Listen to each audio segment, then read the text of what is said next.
first on the cost of the tags that we got some question on. You see, typically for a manufacturer today, it costs him approximately 7 US cents to manufacture a chip.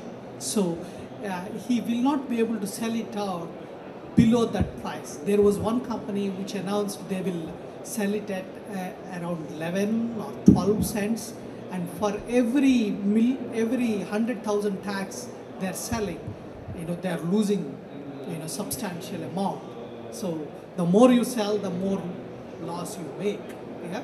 So virtually today the bottom line is around 12 cents. 12 cents for a inlay, a raw inlay one can look at as far as the cost is concerned. Now coming back to what you brought up on the vehicles part, today the drive is from individual companies, where an automobile company in one country here is trying to put a tag from the time the vehicle is imported, at the port till it is sold to a customer, and they would like to track it for more from a customer service perspective, rather than providing the information to the government for the taxation purpose. But as we see, this would expand.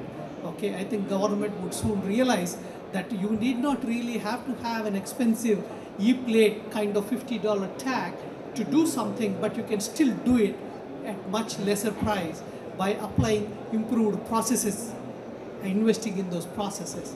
I think it's a process of evolution and the maturity, and we all need to wait for it. Going back to, I just want to qualify myself on can I be here on the stage to speak about my experience in the technology today. In fact, there was another question related to the Saudi Post part, which I wanted to answer at that time, about what is actually the value they are taking to the customer. If you take really a postal agency, their only objective is they are mandated by one of their client, to take a mail and deliver it to the people whom they want it to be delivered. So, if you take, Saudi Post, for example, it is their objective, to deliver a single mail to the rightful owner of it. And I would actually go back 5 years. Like 5 years ago, if I'm visiting Riyadh, I can actually meet 5 people in a day. And today, in the same Riyadh, I cannot have more than 2 meetings in a day. Okay. Today, that city is 70 kilometers by 70 kilometers. Yeah. And it takes enormously long time to travel from one place to another. And the population is increasing on a daily basis. Now, when I have millions of people, how do I identify where I am and whom do I deliver it to? Is he the right guy or not? And how quickly I can go and reach there. Right?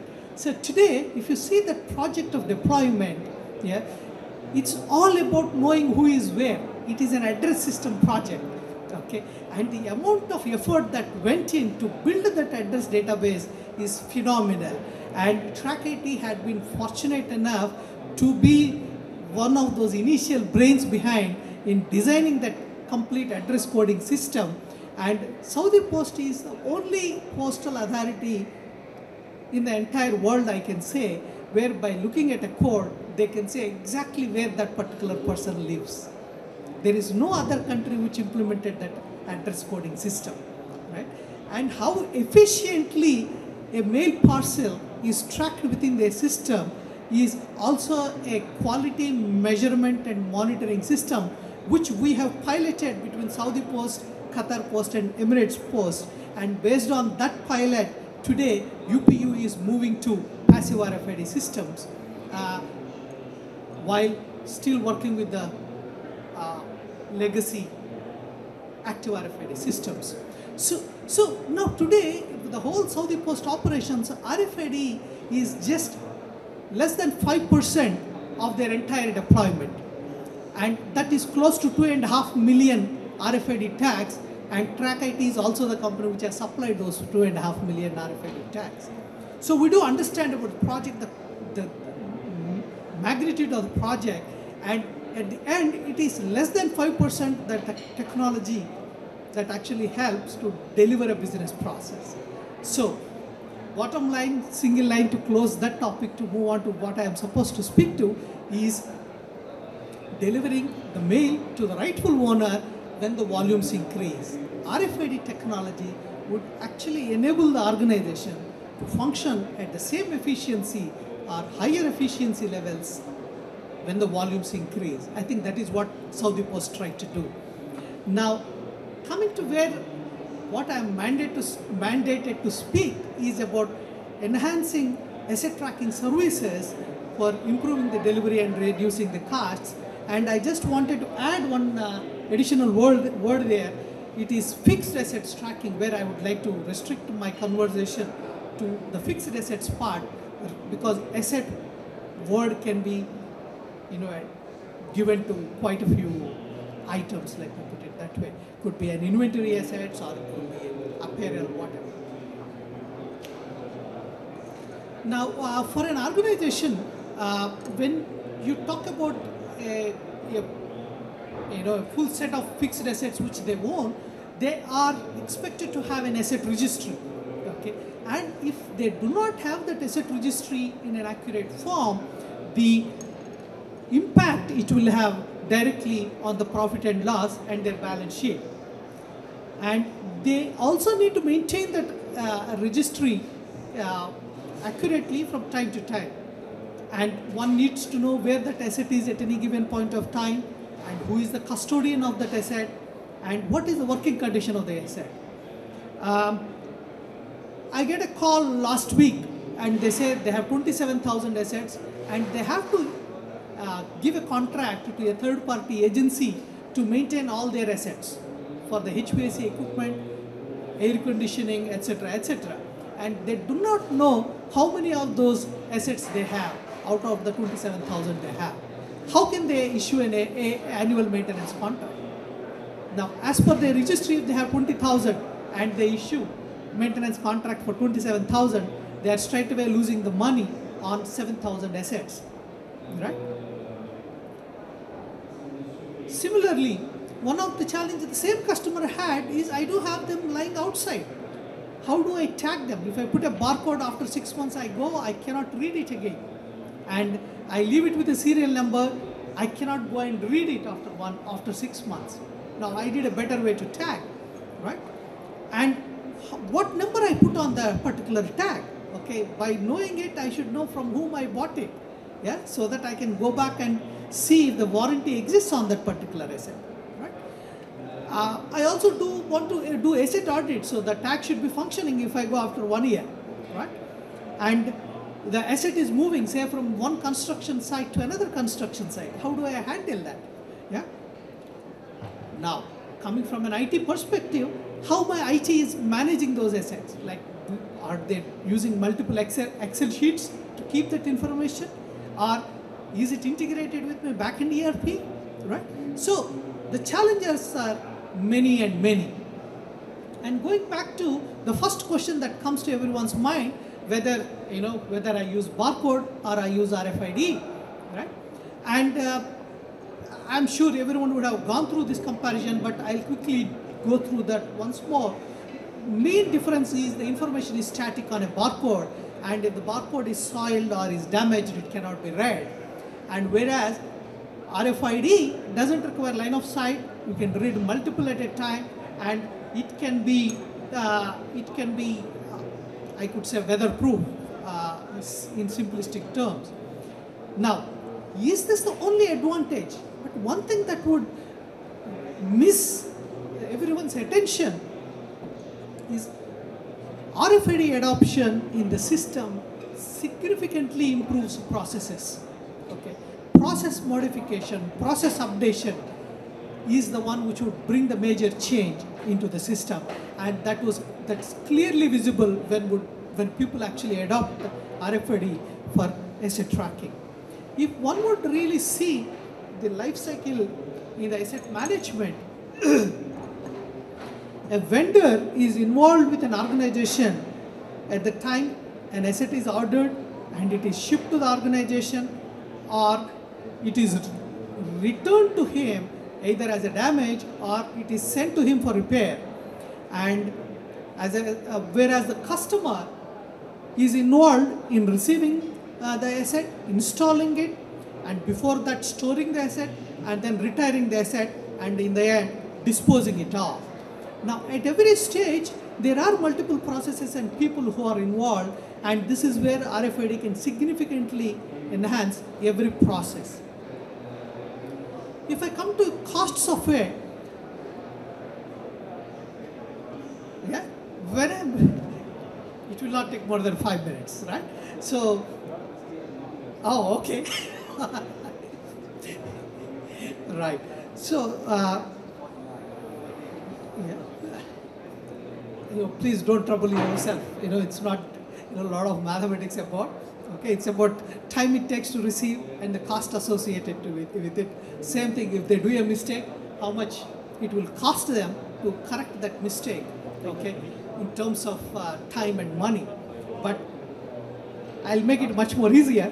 Okay, if it takes 5 minutes for a person to receive and 3 minutes to record the serial number, and assuming that there is a 10% error rate in receiving 1,000 assets, it approximately costs about $2,500 for an organization if a person is paid around $15 for about an hour, which is typically the rates that you see in this part of the world, right? So receiving fixed assets by an organization would cost them money. Same thing, the costing of search, right? Let me actually make our Terrapin friends activate their brains for a minute. Yeah, how much time it takes to actually move all your equipment, exhibition equipment, from one place to another, and if you're missing something, okay, how long it takes to search, right? If you adopt RFID, you would straight away find the benefit actually, right? Now, most important thing is the accuracy of the register, right? How many shelves do I have, right? I'm supposed to have 500 shelves which I rent it out to all the exhibitors, but when I'm actually winding up an exhibition, do I find all those 500 items? Yeah, maybe, may not be, right? Okay, so accuracy and maintaining the accuracy is something which is very important, and year on year, right, doing it. Now, if you really go back to the reports of companies, 50% of the organizations in the world, I'm sure including Terrapin, yeah, would actually use manual methods to maintain their asset registry. Yeah? And a tag manufacturer has made a study on the manual methods of asset tagging, rather asset registry maintaining, to barcode to RFID. And if I have about 10,000 assets, if it is going to take me about 50 hours for tracking my assets, with RFID, I take about 4 hours approximately. Yeah. So imagine the amount of savings that they see, not only in the hours, but in the accuracy. Another organization would say it would straight away reduce the labor by 5 times, rather, by 5, I would say. And total cost of ownership is reduced by 35% straight away. And better working relationship with vendors, you would have less fighting over whether that is bought from one supplier or not, right? And what we have studied in this region is also fairly similar. And most of the master asset registry is maintained by Excel files by various departments. So no two departments actually talk to each other. No two departments' Excel sheets match. And typically there is a great divide between the admin department and the IT department about the accuracy of the data. And it is all the manual processes, and the asset lifecycle management processes are not similar between two organizations, right? And the accuracy of the registry is appalling, let me put it that way. There's a lot to achieve. Now, there is one MBA institute which went into the country and did a survey. What's important, you see, is across various industries, there is a need felt to improve the asset maintenance, right? If you see on the left-hand side, the service-intensive industries like banking, insurance, retail, to asset-intensive industries like manufacturing, okay? Every one of them identifies that asset maintenance is very important to them. And only 7% of the industry is satisfied with whatever they do. Yeah? And this is something, one graph that captured my attention for a long time, right? If you see in early, mid-90s, there is a sufficient capacity of staff to manage assets, whereas if you see by about, in another couple of decades from now, the IT assets, which are growing on an average 13% a year, and the staff is actually coming down, right? Imagine the gap they would have. With much and much less resource, they have more and more fixed assets to manage. This is exactly the place where technology like RFID will come and play. Increasing the volume, reducing or need to maintain higher level of efficiency with less and less staff, right? And if you see the survey results, more than 30% they needed improved inventory capacity, which is, in my opinion, very significant. And the error rates are very high. And if you see the important consideration, they wanted vendors to have better expertise to support them in managing or helping them to manage their asset life cycle. This is what exactly we have found as well when we have deployed a fixed asset tracking system in a very large bank here, which has got about 70,000 assets deployed, in about 75 branches. And after the asset registry creation, they have found 10% more assets. And they have also realized that they are actually paying the annual maintenance contract are certain servers which were retired some time ago. So these two errors themselves have actually paid for the entire project. So they did not even have to wait for 6 months. Now, they are using currently, the entire asset base is tagged with RFID, and they use handheld to perform the stock audits, and they also record the location movements, and the system is integrated with their Oracle financials, so their accounting, the finance department computes their depreciation quickly. And there is a very large fast food chain which has also deployed the RFID-enabled system, and they had assets outdoor, indoor, very highly mounted, a variety of situation, variety of scenarios, variety types of assets, metallic, assets exposed to 300 degrees Celsius, assets which are always underwater, and they could not use a single technology to maintain a proper asset registry, and they could do only with RFID. And with the success of it, they have expanded it to Bahrain, Doha, and Oman as well. Now, I would conclude my presentation to say that building an accurate master asset registry is a very important and time-consuming task, and it can be better achieved with technologies like RFID. And maintaining that registry year on year is equally challenging and is important. RFID makes it easier, and the direct benefits of the cost of deployment are paid in issuing the annual maintenance contract, and the impact it has on the profit and loss and your balance sheet, asset check-in, check-outs, and asset custodian handling, and the IT help desk service. All these would actually pay up for the investment in RFID. Now, I would say this, but what I should also add to say that it's extremely happy to be here on the podium today, where we have been talking about case studies of RFID deployment here in the region, not actually what was done in Germany or what is done in US. But today we are talking about deployments done in Riyadh, deployments done in Dubai, Abu Dhabi, in the region, and that's successfully running, right? So I strongly believe RFID has arrived, and it's for customers to deploy and get benefits out of it, right? Thank you very much.